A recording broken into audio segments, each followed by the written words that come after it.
ભારતીય બનાવટના વિદેશી દારૂની 300 બોટલ સહિત 10 લાખથી વધુના મુદ્દામાલ સાથે 2 આરોપીને ઝડપી પાડી એક આરોપીને વોન્ટેડ જાહેર કરી પ્રોહિબિશનનો ગણનાપાત્ર કેસ શોધી કાઢતી વાંસદા પોલીસ ટીમ।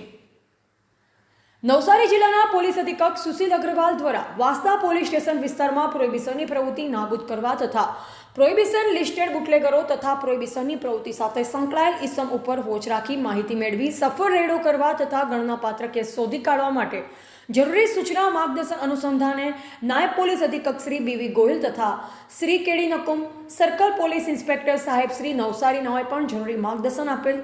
જે જરૂરી માર્ગદર્શન અનુસંધાને તારીખ 25/8/2024ના રોજ મળેલ બાતમી હકીકત આધારે વાંસદાથી ચીખલી જતા મુખ્ય માર્ગ ઉપરથી એક સફેદ કલરની બોલેરો કેમ્પર નંબર GJ18EA 0282માં ચોરખાનું બનાવી ભારતીય બનાવટના વિદેશી દારૂની બોટલો નંગ 300 જેની કિંમત ₹42,000 તથા બોલેરો કેમ્પરની કિંમત ₹10 લાખ તથા 2 મોબાઈલ જેની કિંમત ₹10,000 તથા અંગ જડતીમાંથી મળેલ રોકડ ₹600 સહિત કુલ ₹10,52,600નો મુદ્દામાલ કબજે કરી કાર ચાલક પ્રવીણભાઈ લાલારામ લાડુરામ બિશ્નોઈ અને બાજુમાં બેઠેલ પુનરામભાઈ શોભારામ બિશ્નોઈને ઝડપી પાડ્યા। જ્યારે દારૂનો જથ્થો મંગાવનાર સુરેશકુમાર આસુરામ ગોદારાને વોન્ટેડ જાહેર કરી પોલીસ મથકે પ્રોહિબિશન એક્ટ મુજબનો ગુનો નોંધી તપાસ હાથ ધરી છે।